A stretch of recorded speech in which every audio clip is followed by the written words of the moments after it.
Study IQ IAS, अब तैयारी हुई affordable. Hello everyone, a very good morning to all of you. मेरा नाम है चंदन शर्मा और स्टडी IQ के यूट्यूब चैनल पे आप सभी का हार्दिक अभिनंदन है। तो जैसा कि आप जानते हैं कि आपका जो प्रीलिम्स एग्जाम है 2023 का वो बहुत पास आ रहा है and basically this exam is going to be conducted on 23 May 2023, not 23, 28 मई को ये कंडक्ट होने जा रहे हैं। ठीक है, 28 मई को।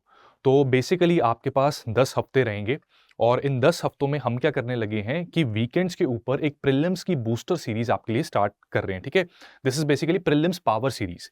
तो आप सब जानते हैं कि current affairs they are very crucial for cracking the UPSC prelims. अगर करंट अफेयर्स की प्रिपरेशन के बिना आप एग्जाम में जा रहे हैं तो basically it's as good as not preparing for the exam at all. और करंट अफेयर्स की प्रिपरेशन के लिए there is a very good source and that source is Indian express newspaper. ठीक है, पिछले 5-6 सालों के अगर हम ट्रेंड को एनालाइज करेंगे तो you will find out that लगभग 15 से 20 सवाल, ठीक है, करंट अफेयर्स के क्वेश्चंस आ रहे हैं तो 15 से 20 सवाल इस अखबार के बेसिस पे हम सॉल्व कर सकते हैं डायरेक्टली। ठीक है, जो इंफॉर्मेशन वहां पे दी रहती है उससे डायरेक्टली सॉल्व किए जा सकते हैं। ऑन टॉप ऑफ इट कुछ ऐसे भी क्वेश्चंस हैं जो इस न्यूज़पेपर में जो इश्यूज कवर किए जाते हैं उससे मिलते जुलते सवाल पूछ लिए जाते हैं स्टैटिक पार्ट से। ठीक है, तो जो न्यूज में चल रहा है, जिस तरीके से ये न्यूज को कवर करता है इंडियन एक्सप्रेस न्यूज़पेपर, तो वो पर्टिकुलर इशू स्टैटिक में कहां पे लाई करता है उसको भी आपको पढ़ना चाहिए। जैसे कि इन्फ्लेशन से रिलेटेड इसमें कोई बहुत अच्छा आर्टिकल या एडिटोरियल आया तो वहां पे आप जब स्टैटिक को भी इन्फ्लेशन, स्टैटिक इन्फ्लेशन पढ़ेंगे, इकोनॉमिक्स का ये पार्ट बनता है इंडियन इकोनॉमी का, तो वहां पर भी आप क्वेश्चंस और ज्यादा सॉल्व कर सकते हैं। तो इस अखबार की इतनी रेलेवेंस होने के कारण हमने ये डिसाइड किया है कि we will use this source to demystify the current affairs over the next 10 weeks. ठीक है, अगले 10 हफ्तों में हम आपके साथ अलग अलग मुद्दे इस अखबार के करंट अफेयर्स को कवर करेंगे। अब हमारी अप्रोच क्या रहनी चाहिए, अप्रोच इज वेरी इंपॉर्टेंट। ठीक है, तो इस वीडियो के साथ अंत तक बने रहना, आपको अप्रोच समझानी जरूरी है। अप्रोच समझाने से पहले मैं फटाफट आपको बता दूं that follow me on this Telegram channel अगर आपको ये सारे इंपॉर्टेंट चीज़ों के साथ जानकारी चाहिए, राइट, और ये PDF आपको चाहिए तो इस टेलीग्राम चैनल को आप ज्वाइन कर लेना। You can scan this QR code. Instagram पे मेरे साथ कनेक्ट करने के लिए, मुझसे जुड़े रहने के लिए आप इस QR कोड को स्कैन कर लो और ये मेरा इंस्टाग्राम हैंडल है। Now let us come to the approach. Approach में देखो दोस्तों, ये रहता है कि डिवाइड एंड रूल हमने पॉलिसी फॉलो करनी है। इट्स नॉट जस्ट कि ब्रिटिश ने ही ये डिवाइड एंड रूल पॉलिसी यहाँ पे लेके आए तो हम उसको यूज नहीं कर सकते अपनी एडवांटेज के लिए। हमने करंट अफेयर्स को सेग्रीगेट करना है और जब किसी भी चीज को हम तोड़ के उसको कवर करते हैं ना तो वो चीज डीमिस्टिफाई हो जाती है अपने आप, यानी कि उससे डर लगना कम हो जाता है, उसको कवर करना आसान हो जाता है। तो यहाँ पे आपको एक, this is basically the first class. तो हम क्या कर रहे हैं कि पिछले कुछ हफ्तों में जो न्यूज आई है उसको हमने क्लासिफाई किया है। डिवाइड कैसे किए, क्लासिफाई करके। तो पिछले हफ्ते में पॉलिटी रिलेटेड न्यूज जो आई हैं इसमें bills, acts, policies, regulations, judgments, protocols and many other things, ये सारी चीजें आ जाती हैं। इवन द इंस्टीट्यूशंस, ठीक है, सम गवर्नेंस रिलेटेड इंस्टीट्यूशन जैसे कि national accreditation and assessment council NAAC, ये भी पॉलिटी का ही पार्ट बनता है। तो हम पॉलिटी इन न्यूज को डिवाइड कर रहे हैं और उसमें हम देख रहे हैं कि कौन से इंपॉर्टेंट करंट अफेयर्स हमें करने चाहिए। ठीक है, जजमेंट्स तो सबसे ज्यादा इंपॉर्टेंट यहाँ पे बनता है। So we are going to cover these particular issues with you today, right. इसी के साथ साथ थोड़ा सा डाइवर्सिफाई, इस सीरीज को हम थोड़ा सा डाइवर्सिफाई रखेंगे। ऐसा नहीं कि सिर्फ एक ही कंपोनेंट की तरफ ये स्क्यूड रहेंगी वीडियोस। ठीक है, we will also see some schemes. ठीक है, स्कीम्स के ऊपर हम फोकस करेंगे। तो गति शक्ति स्कीम न्यूज में थी, हम उसके से रिलेटेड मोस्ट इंपॉर्टेंट चीजों को जो प्रीलिम से पूछी जा सकती हैं we will cover that. And environment in news, ठीक है, अब आप सबको पता होना चाहिए दैट अगर करंट अफेयर्स को कवर कर रहे हो, करंट अफेयर्स में जो सबसे क्रूशियल कंपोनेंट्स रहते हैं वो रहते हैं एनवायरमेंट, SNT, स्कीम्स, ठीक है, एंड IR एंड पॉलिटी। ये लगभग बराबरी पे ही रहते हैं क्योंकि पॉलिटी में थोड़ा स्टैटिक पार्ट भी आता है, लेकिन स्टैटिक पार्ट में व्हाट इज इंपॉर्टेंट ये चीज पता लगती है हमें करंट अफेयर्स की कवरेज से। करंट अफेयर्स को ढंग से अगर करेंगे तो स्टैटिक में क्या पूछा जा सकता है वो भी हमें पता लग जाता है। ठीक है, प्रिडिक्शन हो जाती है। तो we will be covering these issues और हमने इसको डिवाइड किया है, तो डिवाइड करके इसको प्रिपेयर करना आसान है। और आप में से बहुत से बच्चे जो 2024 को टारगेट कर रहे हैं बट उन्होंने अपने करंट अफेयर्स की प्रिपरेशन को थोड़ा एडवांस में स्टार्ट कर दिया है, इट्स रियली गुड। आप यहां से एग्जाम्पल ले सकते हैं कि आपने जब भी तैयारी करनी है इस तरीके से करनी है। ठीक है, सेगमेंट्स में डिवाइड कर दो करंट अफेयर्स को और हर सेगमेंट के लिए एक अपना कुछ L फोल्डर आता है ना इस तरह का। ठीक है, उसकी ये साइड ओपन होती है, अंदर A4 शीट होती है, तो हर यहाँ my file, my folder, plastic bag एक आता है पेजेस रखने के लिए, हर सेक्शन के लिए एक एक ऐसा पैकेट रखना है आपने। ठीक है, तो this file and packet system is what you are going to follow. ठीक है, having said that let us start straight away with the first news that we are going to cover, first issue that we are going to cover. ठीक है, तो यहाँ पे आप सब जानते हैं सिसोदिया केस हुआ था, मनीष सिसोदिया को सीबीआई ने अरेस्ट किया, बेसिकली गवर्नमेंट एजेंसीज ने अरेस्ट किया और उन्होंने सुप्रीम कोर्ट में एक प्ली फाइल की कि उनके फंडामेंटल राइट की वायलेशन हो रही है तो उनको कुछ राहत प्रोवाइड की जाए। फंडामेंटल राइट की वायलेशन कैसे? सेल्फ इंक्रिमिनेशन का केस था। तो सुप्रीम कोर्ट ने बड़ा ही कड़ा रुख अपनाया। ठीक है, I apologise friends, the first news is something else. ठीक है, लेट्स कम बैक। पहली न्यूज इलेक्शन कमीशन से डील कर दी है। I apologise for this. ये हो जाता है कई बार एक्साइटमेंट में। क्या होता है कि जिस न्यूज से हमें बड़ा प्यार होता है ना, ग्रिप होती है जिस पे, और जिसका पता है कि ये क्वेश्चन पक्का आने वाला है, तो उसकी तरफ ध्यान ज्यादा चला जाता है। चलो यहाँ पे आते हैं, ये भी इंपॉर्टेंट है, क्वेश्चन यहाँ से भी बन सकते हैं। इलेक्शंस बहुत हुए हैं और इलेक्शन कमीशन एक इंपॉर्टेंट कॉन्स्टिट्यूशनल बॉडी है, इससे रिलेटेड एक न्यूज आई थी। ठीक है, अब यहाँ पे सुप्रीम कोर्ट ने इलेक्शन कमीशन की अपॉइंटमेंट से रिलेटेड एक लैंडमार्क जजमेंट आप कह सकते हैं दी है, जहां पे 5 जज के बेंच ने यूनानिमसली कुछ डिसाइड किया है। सो सबसे पहले हम समझते हैं कि ये अपॉइंटमेंट्स किस तरीके से डील की जा रही थी अभी तक, और इसमें फिर हम देखेंगे कि सुप्रीम कोर्ट ने क्या चेंज किया। ठीक है, तो आर्टिकल 324 में किस तरीके से इलेक्शन कमीशन की अपॉइंटमेंट्स हो सकती हैं, इसके बारे में बताया गया है। So what is happening is that parliament जो है उसको, आर्टिकल 324 पार्लियामेंट को ये पावर देता है कि वो एक लॉ बना सकते हैं जिससे कि चीफ इलेक्शन कमीशन और इलेक्शन कमिश्नर्स की अपॉइंटमेंट की जा सकती है। लेकिन क्योंकि पार्लियामेंट ने कोई लॉ नहीं बनाया, आजादी से लेकर अब तक कोई ऐसा लॉ बना ही नहीं जब से संविधान लागू हुआ है, तो इस वजह से there is a constitutional vacuum. इस कॉन्स्टिट्यूशनल वैक्यूम के चलते 2015 में एक पब्लिक इंटरेस्ट लिटिगेशन फाइल हुई थी, जिसने की कहा कि इस लॉ के ना होने की वजह से सेंट्रल गवर्नमेंट अपनी मर्जी से इलेक्शन कमिश्नर्स और चीफ इलेक्शन कमिश्नर की अपॉइंटमेंट कर सकती है, जो कि बेसिकली कहीं ना कहीं कॉन्फ्लिक्ट ऑफ इंटरेस्ट आ रहा है। तो इसलिए सुप्रीम कोर्ट ने अब इसके ऊपर अपना वर्डिक्ट दिया है और कुछ चेंजेस इंट्रोड्यूस किए हैं। तो अभी के प्रोसेस में क्या हो रहा था, दैट बाय कन्वेंशन ये चलता है। ठीक है, ये कॉन्स्टिट्यूशन में नहीं दे रखा, लेकिन कन्वेंशन ऐसी चलती है कि लॉ मिनिस्टर जो है वो एक पूल ऑफ सूटेबल कैंडिडेट्स, ठीक है, बहुत सूटेबल कैंडिडेट्स हैं जो, उनकी एक कलेक्शन की लिस्ट प्राइम मिनिस्टर के पास जाती है। ठीक है, इन कैंडिडेट्स को कंसिडर करने के लिए, और फिर प्रेसिडेंट इनकी नियुक्ति करते हैं based on the advice of prime minister. ये अब तक चल रहा था, लेकिन आप सब क्लियरली देख सकते हैं कि ऐसे तो जो रूलिंग एग्जीक्यूटिव है, एडवांटेज तो उन्हीं के पास रहेगा, वो अपने मर्जी से चीफ इलेक्शन कमिश्नर, ठीक है, एंड बाकी इलेक्शन कमिश्नर्स की अगर अपॉइंटमेंट करते रहेंगे तो ऐसे तो उनकी जो पार्टी है उसी को फेवर मिलती रहेगी, है ना। तो इस चीज का कोई इलाज होना चाहिए, तभी पीआईएल भी फाइल की गई। तो सुप्रीम कोर्ट ने अभी की जजमेंट में कहा है कि ये जो अपॉइंटमेंट्स हैं इसके लिए हाई पावर कमेटी का निर्माण किया जाए। ठीक है, ये अपॉइंटमेंट्स ऐसे नहीं होंगी, हाई पावर कमेटी बनेगी जिसमें कि प्रधानमंत्री, लोकसभा में, ठीक है, रिमेंबर, लोकसभा में लीडर ऑफ ऑपोजिशन ये रहेंगे और चीफ जस्टिस ऑफ इंडिया रहेंगे। ठीक है, these will basically appoint chief election commissioners and election commissioners. ठीक है, और इसी में ये भी आपको एक कंफ्यूजन आ सकती है कि व्हाट इफ लोकसभा में लीडर ऑफ ऑपोजिशन है ही नहीं, तो उस केस में सुप्रीम कोर्ट ने यहां पे क्लियरली कहा है कि अगर लीडर ऑफ ऑपोजिशन नहीं है तो जो भी पार्टी ऐसी है ऑपोजिशन में which is having the maximum number of seats, तो उस केस में उसको लीडर ऑफ ऑपोजिशन की तरह ही ट्रीट किया जाएगा, हाई पावर कमेटी में उनके रिप्रेजेंटेटिव होंगे। ठीक है, अब यहां पे बहुत से लोग कह रहे हैं, इवन गवर्नमेंट ने कहा है कि कोर्ट को, सुप्रीम कोर्ट को रिस्ट्रेंट दिखाना चाहिए था, राइट, कि ऐसा नहीं करना चाहिए था कि ये पार्लियामेंट का काम है, वो अपनी जजमेंट देके क्यों एक नया कानून बनाने की कोशिश कर रहे हैं। तो यहां पे क्लियरली सुप्रीम कोर्ट ने कहा कि हम पार्लियामेंट की किसी भी पावर को एब्रिज नहीं कर रहे। अगर पार्लियामेंट कोई कानून बना देती है और दोनों हाउसेस में बेसिकली वो पास हो जाता है, तो उस केस में ये जजमेंट जो है वो नहीं होगी, फिर जो पार्लियामेंट ने कहा है वही माना जाएगा। ठीक है, so this is basically subject to the parliamentary law, अगर आ जाता है तो पार्लियामेंट्री का लॉ चलेगा, राइट।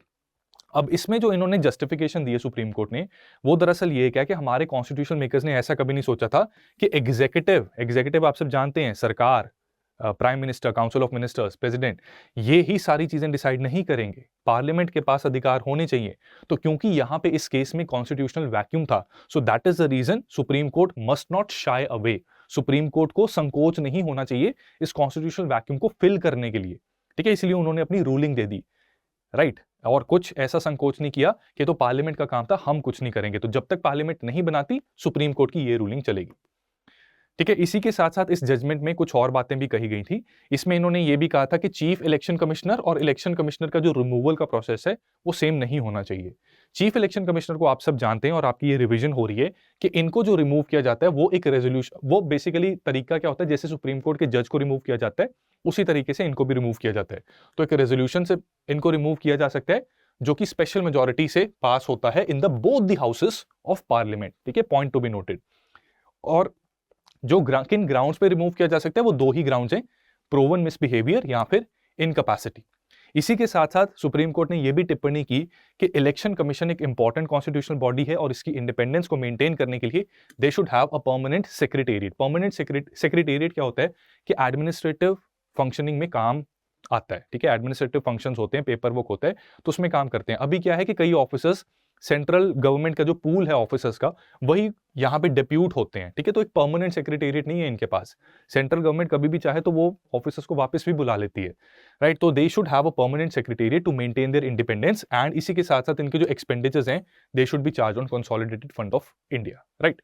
तो ये चीज थी आपकी first important most important polities in news से रिलेटेड इंपॉर्टेंट चीज।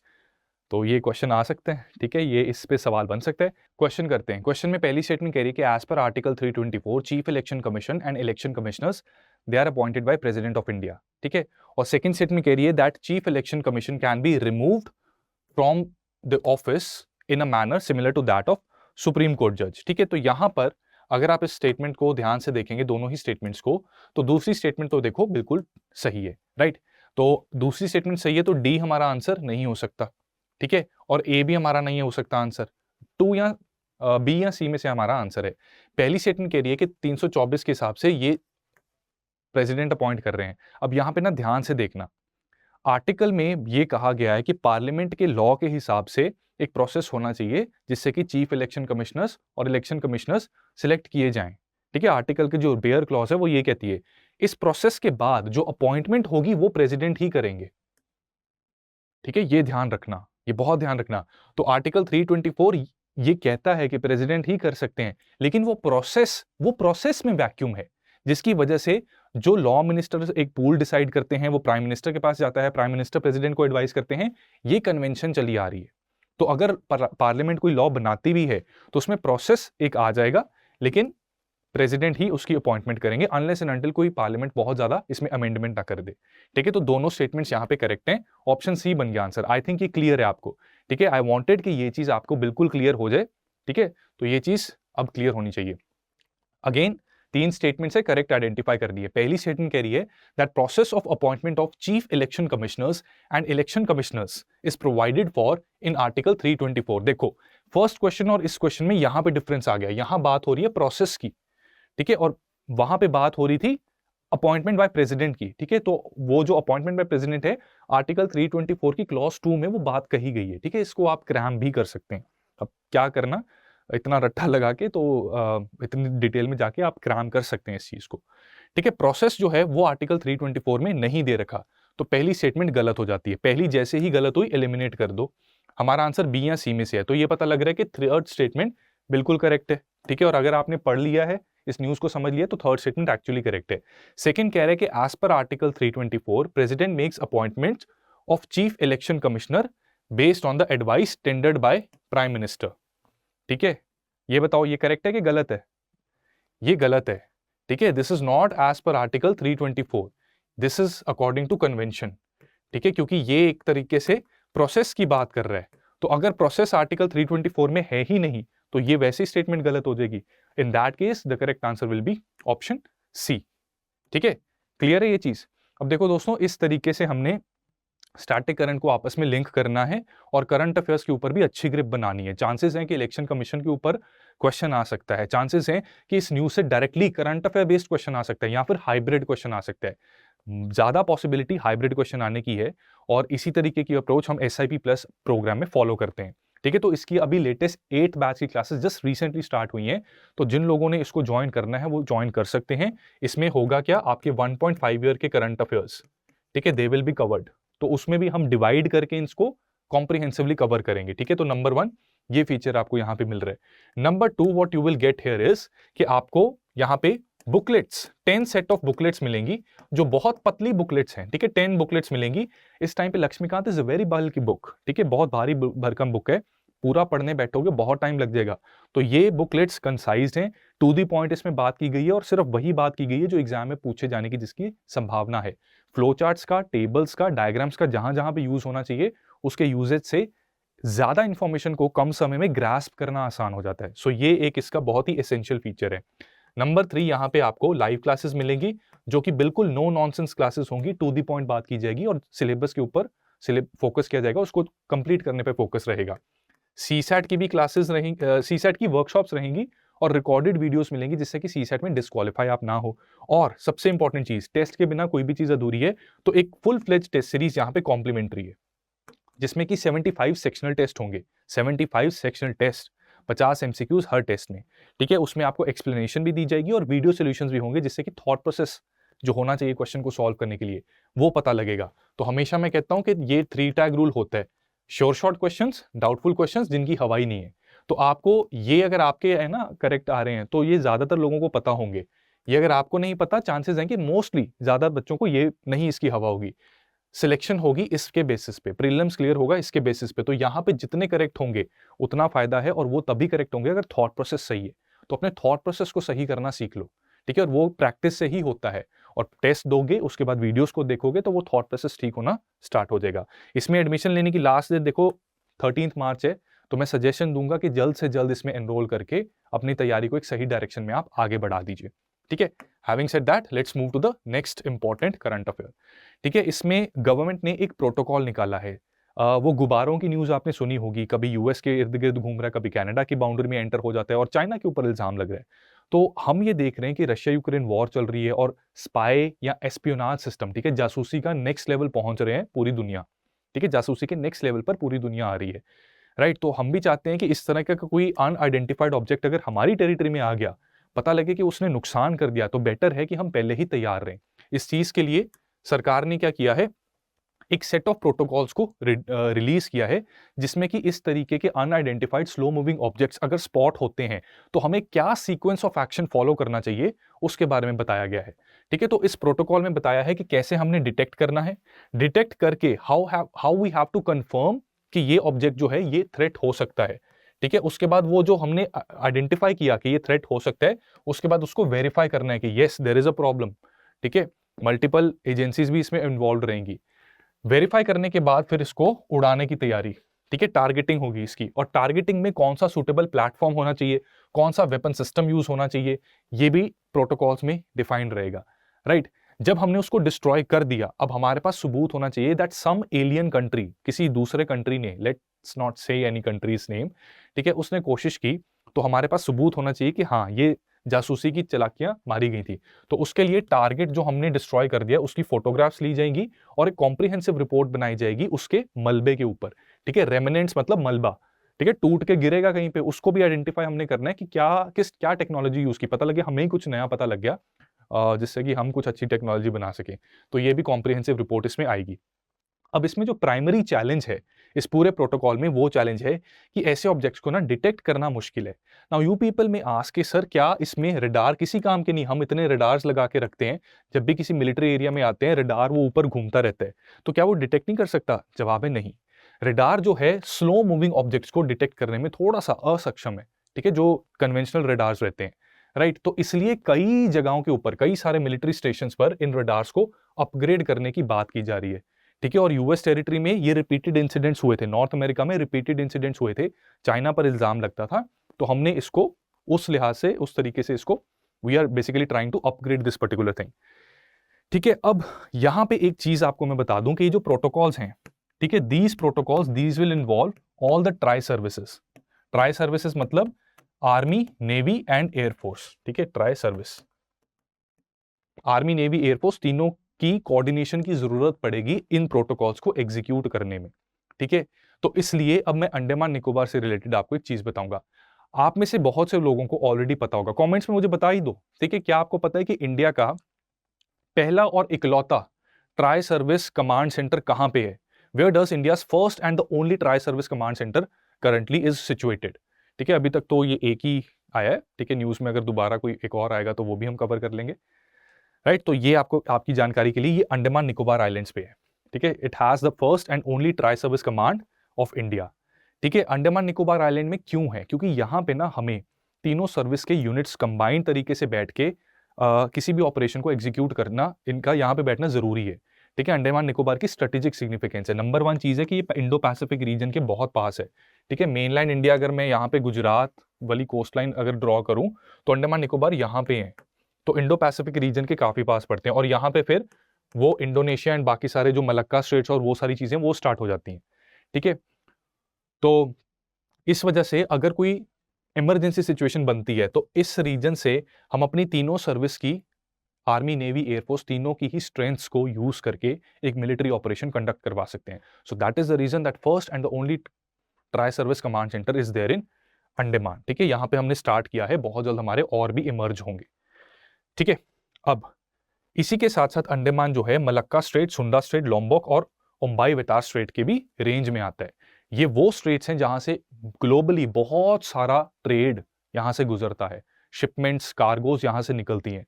तो अगेन इनकी सिग्निफिकेंस यहाँ पे है। ठीक है, इंडिया का भी बहुत सारा सामान जो है इन्हीं चोक पॉइंट से आता है। तो कल को किसी कंट्री ने इन चोक पॉइंट्स को ब्लॉक कर दिया तो India will have to act. ठीक है, तो इस वजह से Andaman Nicobar they are important और इसीलिए यहाँ पे ट्राई सर्विस कमांड सेंटर है। अब वो स्ट्रेट्स को भी देख लेते हैं कि कहाँ कहाँ एग्जिस्ट कर रही हैं। तो यही चीज है कि इंटरलिंकेज ऐसे करनी है कि यहाँ पे हमने बात की प्रोटोकॉल्स की, प्रोटोकॉल्स के साथ साथ इन चोक पॉइंट्स को भी हमने रिवाइज करना है। तो ये मलक्का स्ट्रेट है बिटवीन इंडोनेशिया एंड मलेशिया। ठीक है, दिस इज, यहाँ पे इंडोनेशिया है। ठीक है, this part is Indonesia, this is Malaysia, इसके बीच मलक्का स्ट्रेट आ जाता है। राइट, नेक्स्ट इज सुंडा स्ट्रेट। सुंडा स्ट्रेट इंडोनेशिया के बीच में से निकलता है। ठीक है, इसके लेफ्ट साइड इंडोनेशिया का सुमात्रा आइलैंड है और right left side is basically western side पे। ठीक है, थोड़ा सा नॉर्थ एंड वेस्टर्न साइड पे जो सुमात्रा है, ईस्टर्न साइड पे जकार्ता है। एंड देन इसके सुंडा स्ट्रेट के ईस्ट में आ जाता है Lombok strait and further to the Timor side, Timor side में यहाँ पे ओम्बाई वेटार स्ट्रेट आ जाता है। ठीक है, इसको जूम्ड फिगर अगर मैं आपको दिखाऊं तो इस तरीके से दिखेगी आपको। दिस इज इंडोनेशिया, ये टाइमोर है और ये ओम्बाई वेटार स्ट्रेट है। ठीक है, तो क्वेश्चन देखो कुछ इस प्रकार का आ सकता है कि आपको एक तो पूछा जा सकता है कि इनको वेस्ट टू ईस्ट अरेंज करो। ठीक है, देख लो एक बार, try to solve this question, try to solve this question, very easy. ठीक है, इसमें सबसे पहले मलक्का स्ट्रेट आना चाहिए सबसे वेस्ट में, तो 2 हमारा सबसे पहले आएगा। राइट, अब मान लो बाकी स्ट्रेट आपको याद नहीं भी है, ओम्बाई वेटार स्ट्रेट थोड़ा सा अनकन्वेंशनल है और थोड़ा डिफिकल्ट है। तो अगर रिकॉल करोगे ना डिफिकल्ट चीज को, अगर हम थोड़ा जोर लगाए ना तो कई बार वो बेटर तरीके से हम रिकॉल कर पाते हैं। तो consequently Ombai Wetar strait is towards the eastern most side, ये हमें पता लग जाएगा। ठीक है, तो यहाँ पे लास्ट में 4 आएगा, स्टार्टिंग में 2, लास्ट में 4। ऐसी ऑप्शन ढूंढो जहां स्टार्टिंग में 2 और लास्ट में 4 आ रहा है, ये ऑप्शन ए है। तो लिमिटेड नॉलेज से भी हम आंसर को सॉल्व कर सकते हैं and this is called as thought process. तो SIP प्लस में जो टेस्ट सीरीज की मैं बात कर रहा था वो यही चीज है। ठीक है, अभी तो हमने फ्रेशली इसको किया है तो इसलिए याद हो गया है। हो सकता है एग्जाम टाइम में लिमिटेड चीज याद कर पाए, तो उसको भी कैसे यूज करना है to reach the correct answer, ऐसी रिपीटेड प्रैक्टिस जब करते रहोगे तो वो चीज बहुत अच्छे से डेवलप हो जाती है। ठीक है, तो मलक्का स्ट्रेट के ईस्ट में देयर इज सुंडा स्ट्रेट फर्स्ट, सुंडा स्ट्रेट के बाद लोम्बोक स्ट्रेट आती है, लोम्बोक स्ट्रेट के बाद ये आएगी ओम्बाई वेटार स्ट्रेट। तो 2, 1, 3, 4 will be the correct answer और हमारा आंसर इसका ऑप्शन ए बन जाता है। ठीक है, ऐसा क्वेश्चन भी आ सकते हैं। राइट, अब आपको थोड़ा सा डिटेल में पूछ रहा है कि एग्जैक्ट लोकेशन के बारे में आपको टेस्ट किया जा रहा है। तो मलक्का स्ट्रेट हमने देखा था मलेशिया और इंडोनेशिया के बीच में था। तो पहली स्टेटमेंट बताइए करेक्ट होगी कि इनकरेक्ट? ठीक है, ये बताओ, ये करेक्ट होगी। सुंडा स्ट्रेट ये किसके बीच में है? सुमात्रा और जकार्ता के बीच में। अब ये फर्दर पूछ रहा है, ठीक है, एक स्टेप और आगे जा रहा है कि क्या सुमात्रा वेस्ट में ही है और जकार्ता ईस्ट में ही है? तो इसका आंसर है yes.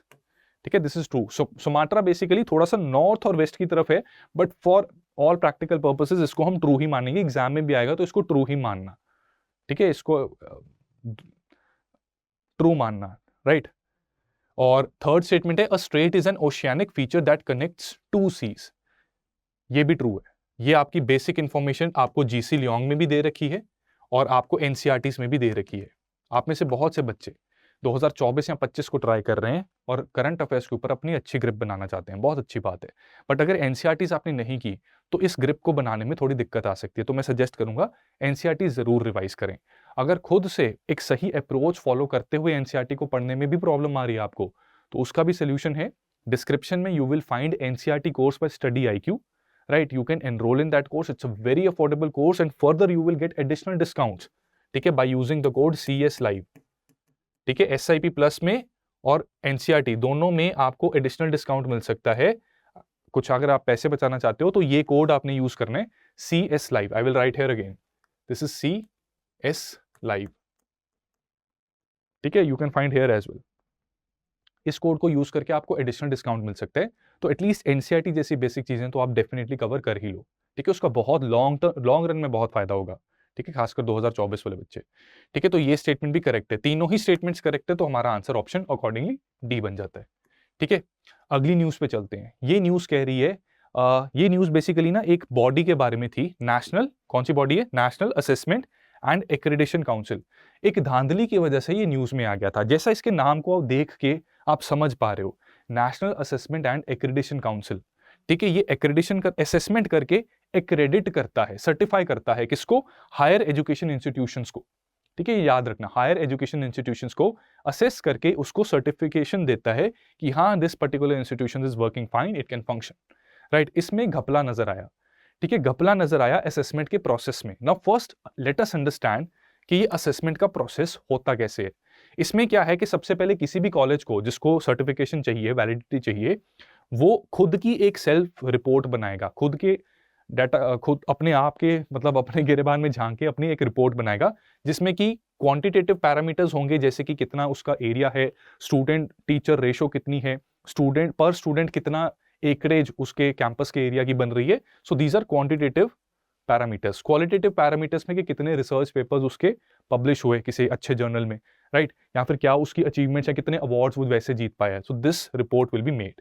Now this report has to be what it has to be done, इसको वैलिडेट करने की जरूरत है, ठीक है, प्रमाणता मिलने की जरूरत है। कौन प्रमाण करेगा, एक टीम करेगी एक्सपर्ट्स की, ठीक है।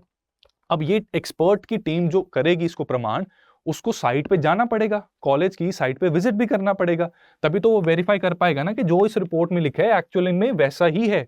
पता लगे वो कुछ बोल रहे हैं, रिपोर्ट में लिखा हुआ है कि बहुत सारे क्लासरूम्स, बहुत सारा एरिया है हमारे पास, जाके देखा तो कुछ भी नहीं था, राइट। तो साइट विजिट्स जरूरी है, और यहीं पे आ रही है प्रॉब्लम, ठीक है, इधर ही एक प्रॉब्लम आ रही है। प्रॉब्लम देखो क्या आ रही है, प्रॉब्लम ये आ रही है कि ये जो एक्सपर्ट्स की टीम बनती है, ठीक है, ये बनाती है नेशनल एक्रेडिटेशन और असेसमेंट काउंसिल बनाता है। तो इसके पास बहुत सारे एक्सपर्ट्स हैं, इन एक्सपर्ट्स में से किसी का चुनाव होता है और ये जाते हैं एप्लीकेशन की असेसमेंट करने के लिए। तो ये जो प्रोसेस है ये इररेगुलर है और सीक्वेंशियल नहीं है। इसमें ये पाया गया कि 70% ऐसे एक्सपर्ट्स ने, ठीक है, उन्होंने साइट विजिट्स की ही नहीं, और उनमें से कई ऐसे एक्सपर्ट्स हैं जो मल्टीपल साइट विजिट्स करते जा रहे हैं। तो देख के साफ पता लग रहा है कि जिस इंस्टीट्यूशन को फेवर देनी है वहां पे साइट विजिट बिना भेजे ही रिपोर्ट को मंजूरी दे दो, और जिनको तंग करना है वहां पे बार बार विजिट करके उनके नाक में दम कर दो, ठीक है। सो नंबर 1 ये प्रॉब्लम है। नंबर 2 ये है कि नैक के पास 4000 एक्सपर्ट्स की टीम है, लेकिन सिर्फ 30% को ही यूज किया जा रहा है to make such teams for the site visits.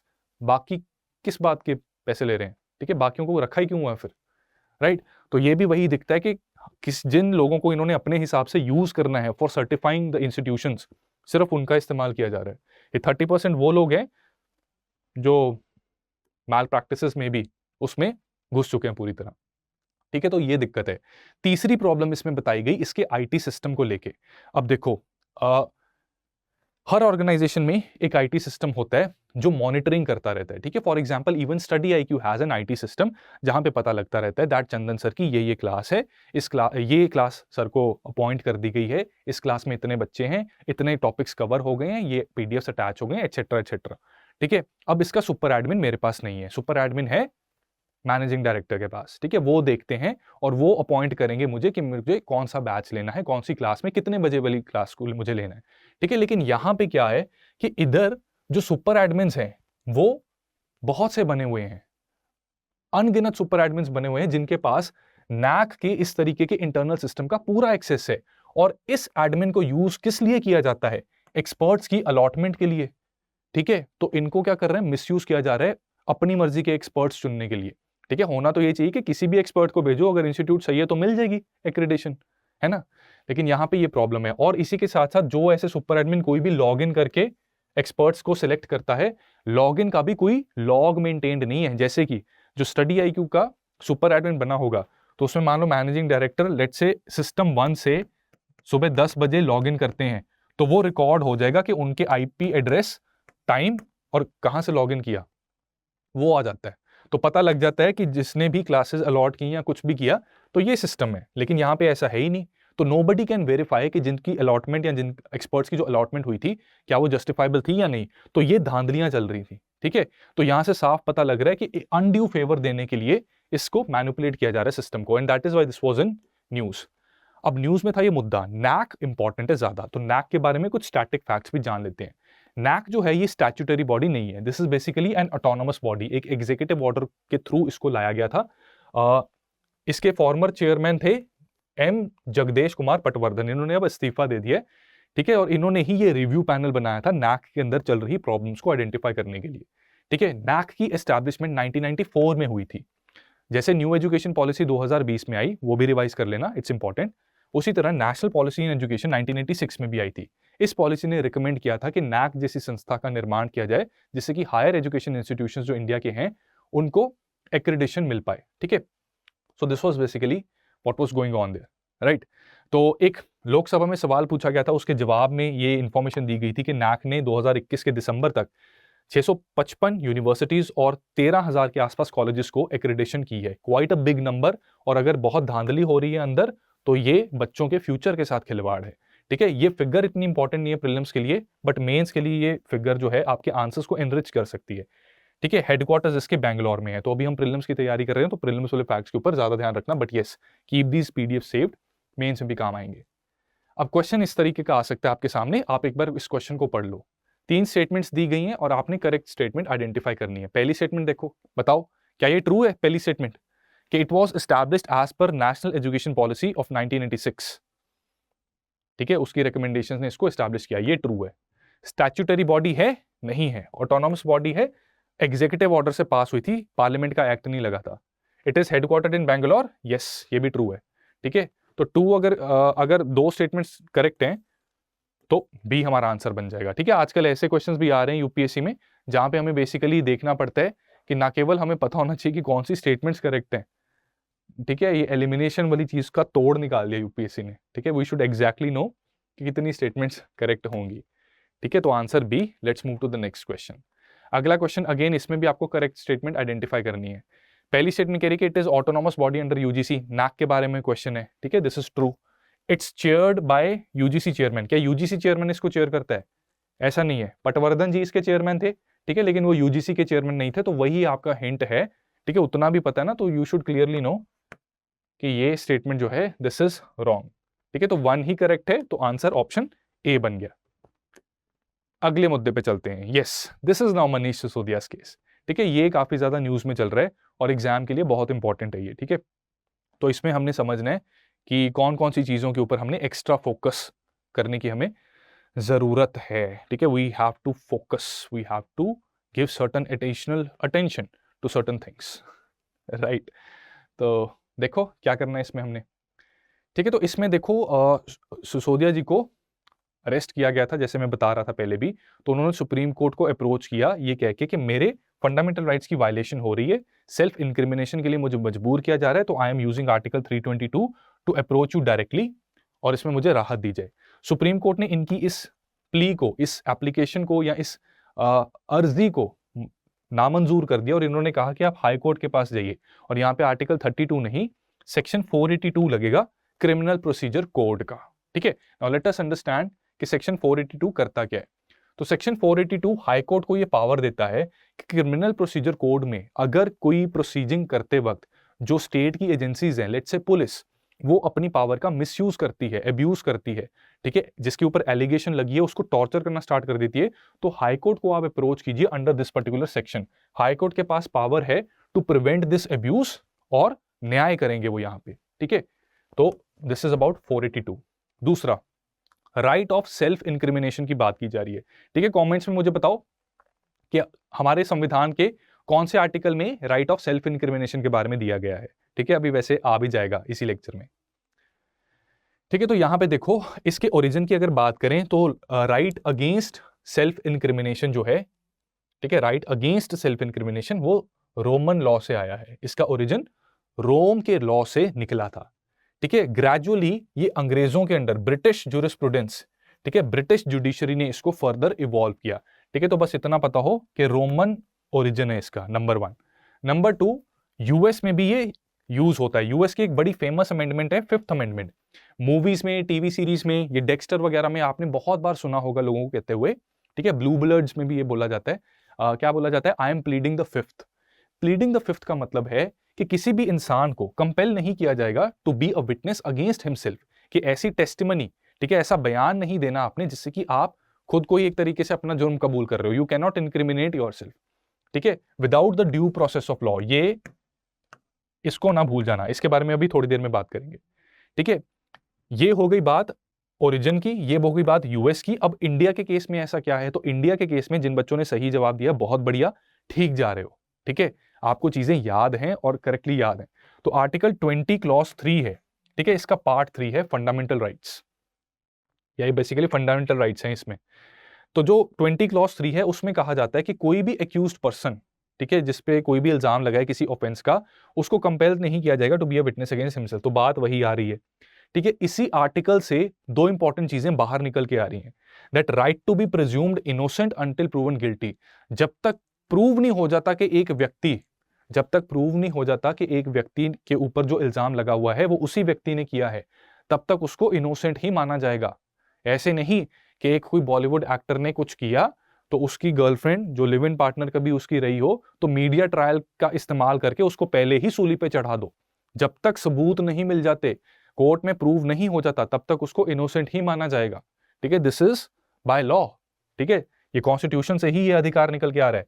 दूसरा अधिकार निकल के आ रहा है कि एनी पर्सन जिसके ऊपर इल्जाम लगा है, उसके पास ये अधिकार है कि वो चुप रहे, ठीक है। इन्वेस्टिगेशन ऑफिसर अगर कुछ इंक्वायरी वगैरह कर रहे हैं, ठीक है, वो जवाब नहीं देना चाहता, उसको लग रहा है कि वो जवाब देगा तो सेल्फ अपने ही अगेंस्ट विटनेस बन रहा है, तो he has the right to remain silent, उसके पास ये अधिकार है। तो ये दोनों ही राइट्स आर्टिकल 20 की क्लॉज 3 से इमर्ज हो रहे हैं। तो ये याद रखना, पेपर में यहां से निकल सकता है सवाल, ठीक है।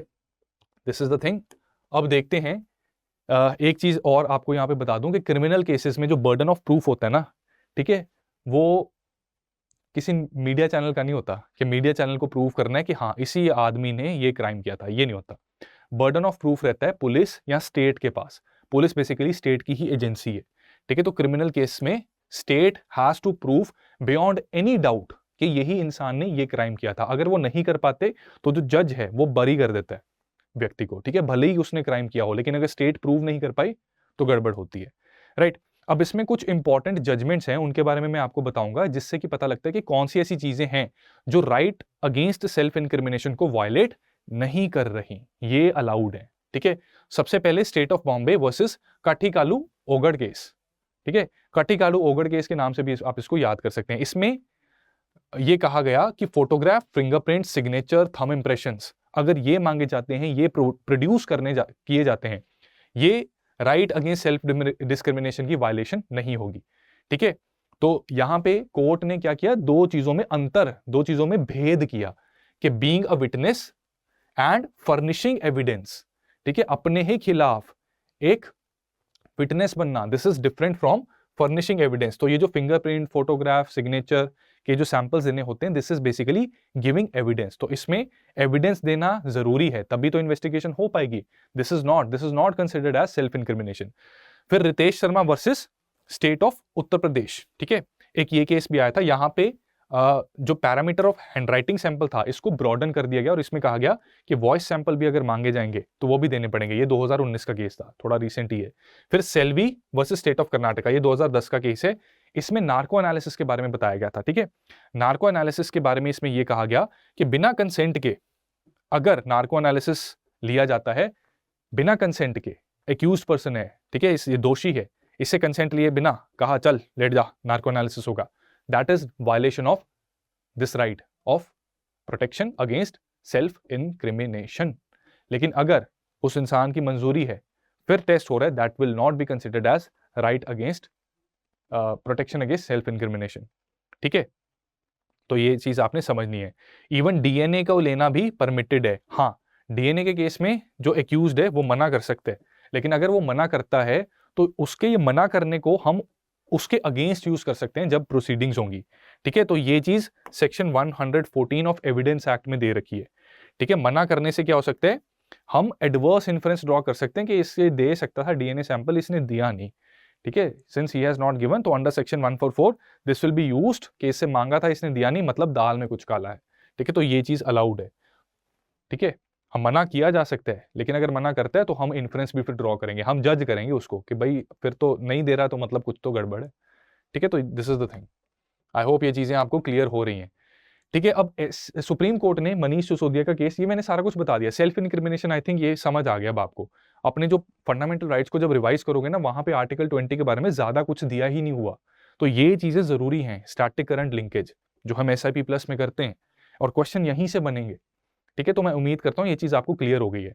अब सुप्रीम कोर्ट ने सवाल बनता है कि मनीष सिसोदिया केस में क्यों मना किया। ऐसे तो अर्नब गोस्वामी के ऊपर भी इल्जाम लगा था, वो भी जेल गए थे, लेकिन उन्होंने तो डायरेक्टली सुप्रीम कोर्ट को अप्रोच कर लिया। तो यहां पे क्या ऐसी दिक्कत आ गई? तो सुप्रीम कोर्ट ने ये जस्टिफिकेशन दी है कि इधर फंडामेंटल राइट की वायलेशन की बात नहीं हो रही, पुराने जो केसेस थे उनमें फंडामेंटल राइट की वायलेशन हो रही थी। इस केस में क्या है, सिसोदिया को प्रिवेंशन ऑफ करप्शन एक्ट के अंडर बुक किया गया है। ठीक है, उनका फंडामेंटल राइट की बात नहीं हो रही, जैसे कि फ्री स्पीच के अगेंस्ट ये नहीं है। ठीक है, अर्नब गोस्वामी या दूसरे जो केसेस थे उसमें फ्री स्पीच वायलेट हो रही थी। यहां पे प्रिवेंशन ऑफ करप्शन के केस में वो बुक हुए हैं, उनसे कहा जा रहा है टू प्रोड्यूस डॉक्यूमेंट्स नहीं प्रोड्यूस कर रहे, तो उन्होंने कहा कि राइट अगेंस्ट सेल्फ इंक्रिमिनेशन मेरा बनता है। ठीक है, तो यहां पे सुप्रीम कोर्ट कह रहा है कि नहीं, अगर आपको लग रहा है कि प्रोसेस में गड़बड़ है, प्रोसेस में जो एजेंसीज हैं वो ठीक से प्रोसेस फॉलो नहीं कर रही, so you should approach high court under this particular section. Clear है? I think this should be clear. ठीक है, इसको एक बार रिवाइज कर लेना। ठीक है, तो ये और क्लियर हो जाएगा। अगली न्यूज पे चलते हैं। ये फॉरेन कंट्रीब्यूशन रेगुलेशन एक्ट से रिलेटेड है। तो recently centre for policy research CPR, इसकी FCRA लाइसेंस को सेंट्रल गवर्नमेंट ने कैंसिल कर दिया, सस्पेंड कर दिया। ठीक है, तो FCRA इंपॉर्टेंट बन जाता है। तो FCRA से रिलेटेड क्या चीजें हमने निकालनी है? ठीक है, लेट अस सी क्या निकालना है। राइट, तो सबसे पहले आपको पता हो कि इसका ओरिजिन क्या था। तो FCRA को इमरजेंसी के दौरान 1976 में लागू किया गया था, इनैक्ट किया गया था। बेसिकली उस टाइम पे जो रूलिंग गवर्नमेंट थी उसको बहुत खतरा था कि बाहर से बहुत ज्यादा कॉन्ट्रीब्यूशंस, डोनेशंस इंडिया में आ रही हैं। ठीक है, तो ये डोनेशंस जो हैं हमारे आर्म्ड रिबिलियन को सपोर्ट ना कर दे, तख्ता पलट करने के लिए। ये खतरा उस समय पर रूलिंग गवर्नमेंट को ऐसा खतरा महसूस हो रहा था। उसके चलते उन्होंने इन कॉन्ट्रीब्यूशंस को रेगुलेट करने के लिए FCRA एक्ट को पास कर दिया। आगे जाकर इसमें 2 अमेंडमेंट्स हुई। ठीक है, अमेंडमेंट नंबर 1 2010 में हुई, जहां पे ये जो कॉन्ट्रीब्यूशंस आ रही हैं वो किस तरीके से यूटिलाइज होंगी, ये उससे रिलेटेड थी। ठीक है, सो अमेंडमेंट नंबर 1 2010 में हुई, तो इसने यूटिलाइजेशन ऑफ फॉरेन फंड्स को, ठीक है, काफी स्ट्रिक्ट कर दिया। और ऐसी किसी भी एक्टिविटी के लिए जो डेट्रीमेंटल हो सकती है, नेशनल इंटरेस्ट के अगेंस्ट हो सकती है, उसके लिए बिल्कुल प्रोहिबिशन लग गई। ठीक है, दोबारा इसकी अमेंडमेंट हुई 2020 में, ये थोड़ी रीसेंट अमेंडमेंट है। इसमें और ज्यादा स्क्रूटिनाइज करना स्टार्ट कर दिया, और ज्यादा टाइट कंट्रोल हो गया, और ज्यादा बेसिकली स्क्रूटिनी का मतलब होता है और जांचा जाएगा, जांच पड़ताल और ज्यादा होगी कि पैसा कहां से आ रहा है, किस चीज के लिए यूज हो रहा है। ठीक है, तो यूटिलाइजेशन के ऊपर और ज्यादा ये कंट्रोल आ रहा है। ठीक है, ये बात होगी। इसकी इंट्रोडक्शन 1976 में आया, 2 बार अमेंड हो गया। अब आपको ये पता होना चाहिए कि कौन सी ऐसी बॉडीज हैं, ठीक है, कौन सी ऐसी कंडीशंस हैं जिसमें कि फॉरेन डोनेशंस एक्सेप्ट या अलाउड हैं। वो क्या एसेंशियल कंडीशंस है जिसको फुलफिल किए बिना FCRA का लाइसेंस मिल ही नहीं सकता। तो नंबर 1 कि इस एक्ट के अंदर रजिस्ट्रेशन करना जरूरी है। ठीक है, इस एक्ट में कोई भी NGO, एसोसिएशन, इंडिविजुअल भी, राइट, या कोई भी ऐसी बॉडी, ठीक है, सिविल सोसाइटी, वो इसके अंदर रजिस्टर हो सकती है।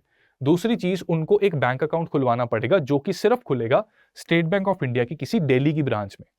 ठीक है, किसी और बैंक में नहीं खुलेगा। ठीक है, इसी के साथ साथ उनको ये जो फंड्स हैं सिर्फ उसी काम के लिए यूज करने हैं जिस काम के लिए भेजे गए, और जो भी कोई फंड ये भेजेगा वो पर्पस डिफाइन करेगा कि किस पर्पस के लिए इन फंड्स का इस्तेमाल किया जा रहा है। ठीक है, एंड इनको अपने एनुअल रिटर्न्स भी भरने पड़ेंगे। जो भी एसोसिएशन या इंडिविजुअल फॉरेन कंट्रीब्यूशन ले रहा है उसको अपनी ITR भरनी पड़ेगी, इनकम टैक्स के रिटर्न भरने पड़ेंगे। और ये अपने फंड्स को किसी दूसरी NGO को ट्रांसफर नहीं कर सकते कि हमारे पास आए, अब हमने अपना काम जो है आउटसोर्स किया तो कोई और NGO को दे दिया। नहीं, ये ट्रांसफर भी नहीं किए जा सकते। ठीक है, अब इसमें सवाल है कि ये लाइसेंस कैसे मिलता है। लाइसेंस क्या मिलता है कि जिसने रजिस्ट्रेशन करना है वो ऑनलाइन रजिस्टर कर सकता है। जब रजिस्ट्रेशन के लिए वो अप्लाई करेंगे तो उनकी एप्लीकेशन की स्क्रूटनी होगी by ministry of home affairs, जो इंटेलिजेंस ब्यूरो को कहेगी कि इनके पास्ट को जरा जांच पड़ताल करो, ठीक है, क्या इसकी हिस्ट्री रही है, किस तरह की एक्टिविटीज इन्होंने की है, कितना उसका फायदा रहा है, ये फंड्स कहीं मनी लॉन्ड्रिंग तो नहीं चल रही, तो ये इंटेलिजेंस ब्यूरो चेक करती है।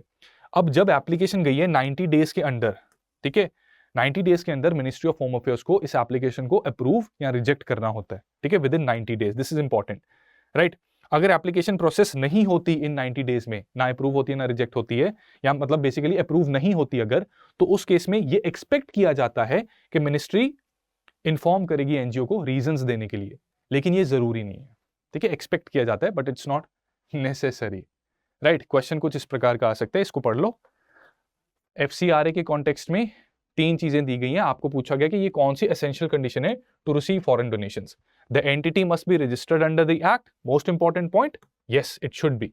The entity must have a bank account in any of the public sector bank, no, only State Bank of India Delhi का, right. Entity must utilise funds only for the purpose for which they have been received, yes, ये भी true है, ठीक है। तो सिर्फ second option हमारी गलत है, हमारा करेक्ट आंसर ऑप्शन सी बन गया, ठीक है। आप वीडियो को चाहो तो पॉज भी कर सकते हो टू सॉल्व दिस क्वेश्चन, ठीक है। थोड़ा सा फास्ट अभी हम चलेंगे, you can pause the video if you want to solve it. Answer इसका सी बन गया। एक और क्वेश्चन करते हैं एफसीआरए से रिलेटेड, ठीक है। So which of the following in context of FCRA is और आर ट्रू। तो ये कह रहे हैं it was enacted during emergency in 1976, कि एफसीआरए जो है इमरजेंसी के दौरान इसको इनैक्ट किया गया था 1976 में, ये ट्रू है। The act has only been amended once since it's inception, सिर्फ एक बार अमेंड हुआ ये एक्ट, सिर्फ एक बार, ठीक है। It has only been amended once since it's inception, right, ये गलत है। 2010 में और 2020 में 2 बार तो हम ही ने देख लिया, हो गया। FCRA registrations are granted only to associations and not to individuals, ये भी गलत है, इंडिविजुअल्स की भी रजिस्ट्रेशन हो सकती है, ठीक है। तो 2 गलत है, 3 गलत है, करेक्ट पूछा गया है, तो हमारा करेक्ट आंसर बन गया ए, ठीक है, ऑप्शन 1, सिर्फ स्टेटमेंट 1 करेक्ट है, ठीक है।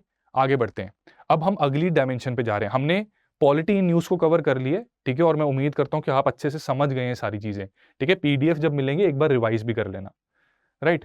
अगली न्यूज को अब हम देखते हैं, यहां पे हमने क्या करना है, ठीक है। तो let's see what we need to do here, right. तो ये गति शक्ति स्कीम से रिलेटेड कुछ डेवलपमेंट्स हुई थी, कुछ प्रोजेक्ट्स को अप्रूवल मिला था। Now these projects are not that important, गति Shakti scheme is important, mains में भी इसके ऊपर क्वेश्चन आ रखा है 2022 में, तो प्री में दोबारा पूछा जा सकता है, ठीक है। तो बेसिक बताता हूं, हमारे पास एक नेशनल इंफ्रास्ट्रक्चर पाइपलाइन वाली स्कीम थी जिसको 2019 में लॉन्च किया गया था। इसका जो बजट था 110 लाख करोड़ की ये स्कीम थी, कि इस स्कीम ने 110 लाख करोड़ के इंफ्रास्ट्रक्चर प्रोजेक्ट्स को एग्जीक्यूट करवाने में अपनी मदद देनी थी, ठीक है। अब यहाँ पे क्या है कि अलग अलग मिनिस्ट्रीज जो हैं वो काम करती हैं, तो कई बार मिस कोऑर्डिनेशन हो जाती है। तो अब ये जो नेशनल इंफ्रास्ट्रक्चर पाइपलाइन स्कीम है इसको सबस्यूम कर लिया जाएगा गति शक्ति के अंडर, और इससे क्या हो रहा है कि 16 इंफ्रास्ट्रक्चर से रिलेटेड मिनिस्ट्रीज जो हैं वो एक साथ आ रही हैं to execute the connectivity projects, ठीक है। वो कैसे होगा अभी बताऊंगा थोड़ी देर में। तो इसके ऑब्जेक्टिव जो है स्कीम का वो है कि इंफ्रास्ट्रक्चर की होलिस्टिक डेवलपमेंट हो, कि जितनी मिनिस्ट्रीज ऐसे हैं एक साथ काम करेंगी तो होलिस्टिक डेवलपमेंट होगी, कि रेलवे का कोई प्रोजेक्ट चल रहा है, ट्रैक बन रहा है, उस ट्रैक तक पहुंचने के लिए सड़क भी तो हो, ठीक है। मान लो स्टेशन बन रहा है, वो स्टेशन कहीं रिमोट लोकेशन पे, तो सड़क भी तो बनानी पड़ेगी गांव को कनेक्ट करने के लिए उस स्टेशन के साथ, तो 2 मल्टीपल मिनिस्ट्रीज की कोऑर्डिनेशन चाहिए, ठीक है। तो होलिस्टिक इंफ्रास्ट्रक्चर डेवलपमेंट इसी को कहते हैं। ये नहीं कि ट्रेन आ गई, उसने सामान उतार दिया, अब वो सामान आगे कैसे पहुंचेगा अगर सड़क ही नहीं है ना, तो ये प्रॉब्लम है।